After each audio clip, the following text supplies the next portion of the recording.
Mirror's Edge is a first-person platforming game from 2008, originally debuting on the Xbox 360 and PS3. The hype surrounding its release was strong, and it appeared to be an ambitious game, taking some big swings at first-person melee combat and first-person platforming, both of which were risky propositions at the time. But they seemed confident in their product, and boy did the game have artistic flair. Then reviews for it hit, and it just seemed to be, it's okay, a little rough around the edges. Solid attempt. That was the last I ever paid attention to it until recently. Now, I find myself looking backwards in time to an era when games were more interested in something besides maximizing their scope and quantity of content, players, and revenue. Games with focus and new ideas, even if they don't always live up to their potential. And so I turn with you today to Mirror's Edge. It is highly unlike me to dive into a video game discussion without talking first and foremost about the gameplay, but in the case of Mirror's Edge, I don't see a way around this. This game is singularly beautiful. Immediately, the menu screen, art, and music set an impeccable mood. Mirror's Edge started winning me over from its title screen. That's talent, man. Don't underestimate the little things in a game. Even the humble title screen can establish the tone and put a smile on your face. And then you launch into an animated cutscene. Bro, I was not prepared for this. These cutscenes are stylish. I'm not 100% sold on the animation style, but it is such a vibe. And it's just one more thing that makes this game from 2008 seem like an anomaly compared to today's mainstream market. The team behind this game had an actual vision and wanted their game to stand out and reach for something, even if its reach exceeded its grasp. Title screen and intro cutscene behind me, I'm finally dumped into the game world, and before I even get going, I'm already soaking in the scenery. Look, when I tell you I needed to talk about the presentation first, I mean it. I came here to do parkour, and instead I'm sightseeing. I wonder if... Oh, that rules. What a nice little moment. The city is stark white, topped by clear blue skies. The environments are dominated by strong primary and secondary colors. Red is reserved for your goal or interactivity, serving as a strong accent for the visual palette and signifying to the player what faith can do. The look is clean, bold, and brilliant. It's difficult to express how masterful the graphics and art style are. The intro titles are great too. It comes out the gate strong and confident. I didn't know this when I played it, but the game is renowned to this day for its uncommon fusion of technical achievement and art direction. On the technical front, I just want to make a plug for playing this game on Xbox. Modern Xboxes will play Mirror's Edge in 4K, HDR, and 60 FPS. You can buy a used disc for under $10, pop it into your console, and download the enhanced version for free. It looks the business. I'm not exaggerating when I say it could have been released today. Plus, have you ever seen more realistic looking ceiling tiles in a game? Let me know in the comments. Now, with remakes and remasters inundating today's game market, there are different schools of thought when it comes to remastering video games.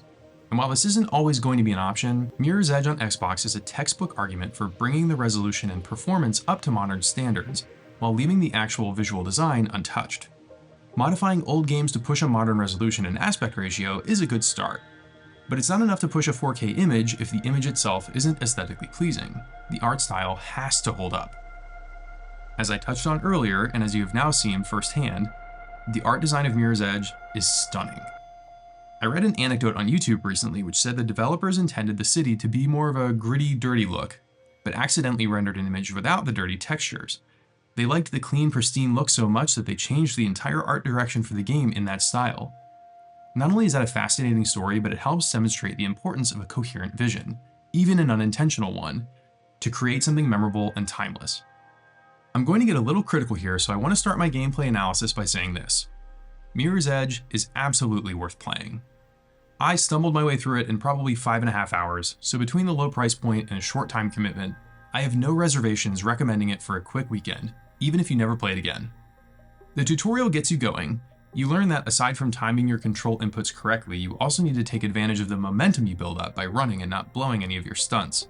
Rather than giving me room to practice and experiment, the game slams on the brakes when I make an error. No, not like that. Let's restart the checkpoint and make you watch again. Instead of letting you experiment to get the timing down, they keep resetting you back to a checkpoint and making you watch Celeste. The same thing happened later with the zipline. When you need a lot of reps to get the timing down and learn the flow, it was pretty aggravating grinding to a halt to watch over again like the game thinks you're stupid. The way they handle movement from first person is impressive. Games like Titanfall and Ghost Runner have iterated on the first-person platforming ideas found in Mirror's Edge, but those games more or less confine the parkour stunts to wall running and clambering onto ledges. Mirror's Edge revolves around a fleshed-out set of maneuvers, and seeing them all from first person works surprisingly well. Things like rolling to break a fall or landing on your back after missing a jump are nicely choreographed in a way that's not disorienting, and you know what you're seeing. They do a good job of animating her limbs as well. You always have a sense of what Faith is doing. One of your control inputs pivots Faith either 90 or 180 degrees depending on the context. It's a smart inclusion, and it enables you to chain together some impressive moves.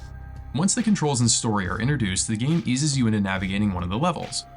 I started to get the hang of it. I love how Faith will barge through doors, usually connecting some indoor sections, which are a nice contrast to the sprawling open-air environments. So here we are. Gorgeous if finicky parkour simulator. Okay. Then they throw the final wrench into the system. Chases. The main conceit of this game is furious escapes and chases by the cops through the rooftops, and after my first one, I am so on board. The rush. I suspect just about everyone can relate to that feeling you get. You know the one. You're playing tag and you just barely outrun the guy trying to tag you. You're playing capture the flag and you score with the other team hot on your heels trying to stop you. Maybe you were running from a crazy dog or a cop or your super angry older brother. Maybe you're playing Team Slayer with the boys and the score is 49-49 and you're just trying to eke out that last kill. Can you imagine the feeling? Like the muscles in your back are recoiling away from the guy behind you, that involuntary nervous system overdrive. At its best, Mirror's Edge uses its visual, audio, and gameplay symphony to inject that recipe for your body's fight or flight response straight into your bloodstream. The music's thumping, the bullets are flying, the tension is real. Your speed and agility buy you time when you're on the run, but if you stop and take too long to plan your next move, eventually they catch up to you. The urgency, the adrenaline. Mirror's Edge sings when all the parts are working in harmony. Sings. But it's a delicate balance. I flubbed to the controls a lot. Other times I hit the right buttons and still didn't make it. I had a lot of, really? Deaths. Also, this is just an aside, but sometimes you'll blow a maneuver and fall to your death. One of the things about Mirror's Edge that surprised me was how much of the fall they show you before they cut. Lots of games cut early since, you get the idea. This game makes you watch as Faith hurtles toward the ground with increasing speed, cutting just before impact. You really feel those mistakes, like you actually fell. Gnarly. If I can go back to griping for a minute, in a game where the controls are close to flawless, I simply can't forgive the box step jumps. They almost never trigger for me on the first attempt, and they kill the flow. I think one of them I had to try 5 times, complete with a backpedal wind-up each go. I often wondered if these and other missteps were user error or the game's fault. You often get dropped into an environment with little to no knowledge of where you're heading. It seems a lot of the objectives have multiple avenues of approach, which is cool, and they even have a hint button you can hold down to look where you need to go.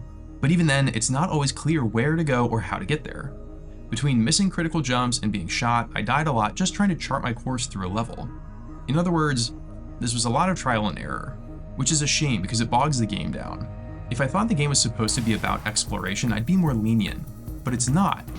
You're getting shot at, and the game wants you to quickly and stylishly not die while people chase you across buildings.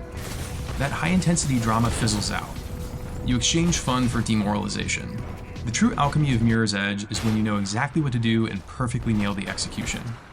Clocking in at just before 6 hours, I can imagine getting really into that groove right as it was drawing to a close.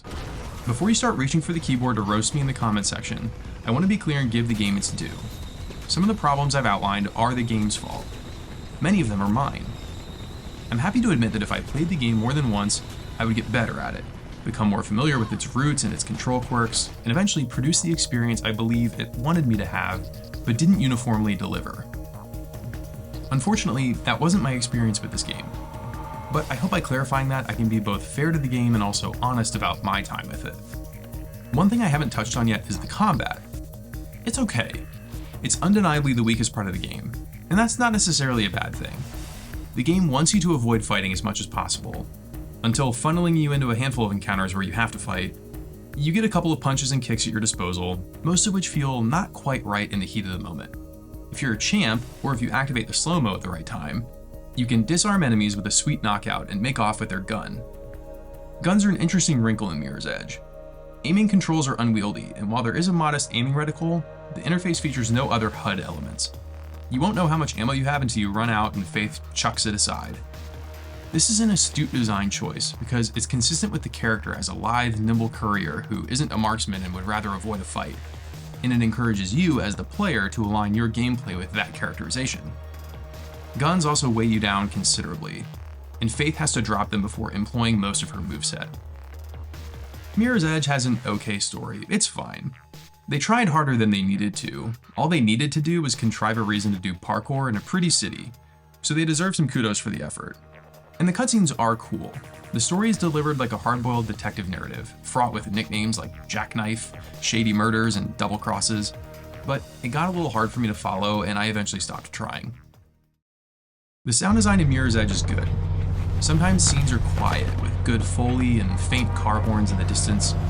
You'll hear the unmistakable squeaking as you slide down slanted buildings. Occasionally I got some weird glitching and echoing.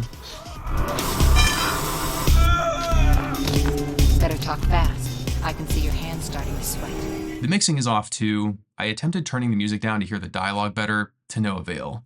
The plot became hard enough to follow as it is, and struggling to even hear the dialogue when characters were speaking, did not help matters. That being said, the music in Mirror's Edge is terrific. Some of it is moody, vibey tunes which accompany you as you free run around the rooftops and interiors, with the remainder being high-octane, up-tempo tracks that complement the chases perfectly. It's a great soundtrack, and it stands on its own too. I listen to it a lot while working. When it comes to both fitting and setting the tone of the game, it's flawless. Should you play Mirror's Edge? Yes. You can readily buy it on the Xbox Store for $15, but used copies of it are plentiful and cost less on eBay. Plus, physical media is my personal preference for games anyway. You can probably get it on Steam if you're into that, and apparently the sequel goes on sale for 99 cents on Xbox, so that's neat. Sometimes the entire first playthrough of a game is functionally a tutorial, and you have to play the game more than once for the proper experience. If you wanted to make the same case for Mirror's Edge, I'd probably agree with you. I think the story would have made more sense to me a second time through, and the game is all about flow and skill and mastery. But the first time through, it was so stop and start because I constantly died or messed up a move or stopped to find my way. And there's a lot to this game that I didn't engage with, including an actual speedrun mode. So clearly the devs knew that people would play it in that way, and it's an obvious candidate for it. I think I would have sunk hours into this if I played it when it came out. So there's stuff beneath the surface here I think has the potential to inflate my opinion of it if I took more time. As a small case in point, when I returned to the game to capture some specific footage for this video, I got to see the level select menu, which displays the entire city of the game and highlights the exact buildings featured in a given level. Isn't that awesome? And I almost completely missed it. My point is, I recognize my limited experience with Mirror's Edge means my view is a little narrow. I raise some of my critiques of the game, therefore, with an asterisk. I think with more practice and repetitions of each sequence, I'd refine my style and my stunts, maybe achieving Mirror's Edge enlightenment. Reading through my notes as I drafted this script, I found words like nirvana and enlightenment used a handful of times. This game almost achieves that, it just isn't quite there. The ingredients are all here. Sometimes Mirror's Edge is infuriating or disappointing. Other times, you can almost glimpse it on the horizon. Greatness. Since you're still here, consider checking out my video on Ghost Runner. I'm pretty sure without Mirror's Edge, there wouldn't be a Ghost Runner, so they share some DNA. Very good game. As always, thanks for watching, and keep it clean.